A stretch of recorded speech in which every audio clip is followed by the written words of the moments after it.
you guys how you got started with mountain biking to begin with.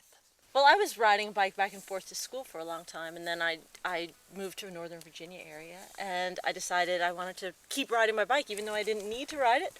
I met up with a group called More in the area, and they lead women's rides and all sorts of rides. Oh, excellent.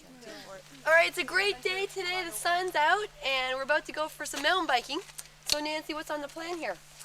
Well, we're going to ride a little piece of trail today called Dow's Draft, and we're going to leave this area, the parking area, and kind of cross over, and we'll have a little section of Jeep trail to start out with, and then we'll make a turn onto a single track climb that's a little bit off camber and ride up to the top. Beautiful day for it. Great. So what are the rules that we should abide by while we're out there mountain biking on the trails? Some of the basic things you should think about when mountain biking are, number one, just like in camping or hiking, leave no trace. Carry everything out with you.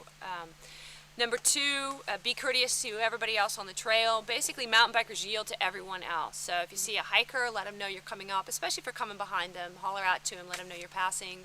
Horses can get really spooked with bikes, so you need to stop, get off your bike, sort of stand at the side of the trail, and talk to the rider. Another thing to think about is erosion and muddy trails. Don't ride when it's really muddy.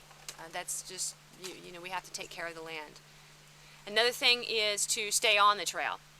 The trail's out there for a reason. Don't get off the trail. You really disturb the nature and the wildlife when you get off the trail.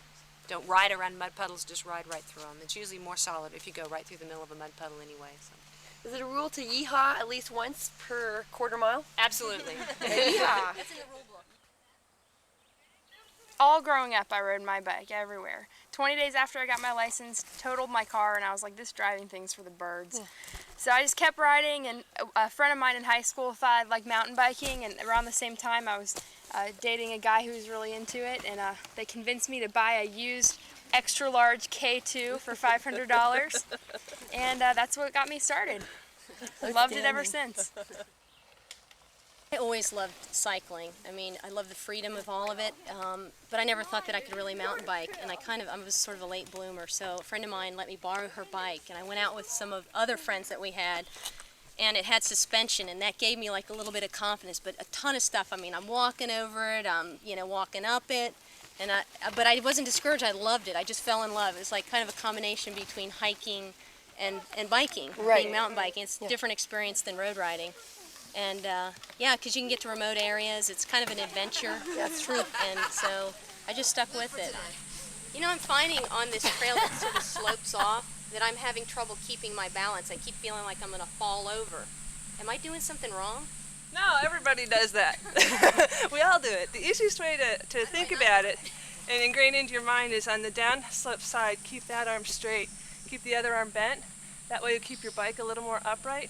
And if you feel yourself starting to go over a little bit, stick your knee out on the uphill side, and it'll help you balance more. How about like clipping out? Is it a good idea to clip out if there's anything sketchy on the inside leg? Because I find I feel more comfortable like that, but maybe I'm not doing myself any good. It's a little dicey to clip out in the middle of something. So when I first started riding, I used to do that all the time in fall. And one of the guys I used to ride with used to ride behind me and just yell, "Commit, commit!" Keep both feet clipped in and keep riding. Because once you start clipping out, chances you're going to fall are really high. Okay. The other thing is what we talked about earlier is that we want to look where we're going, and I think that really makes a big difference. If you're looking over the edge at that drop off, you might go that way. Yeah. So keep your eyes focused and just say, my bike is going that way, I'm going that way. I am not falling. Well, we're taking a little break here, having a little chat time and taking some nutrition in. I wonder what's going on with Sue's clinic. If you can jam it in a camelback, you can bring it on the trail. Chocolate pie in the morning, nothing like it.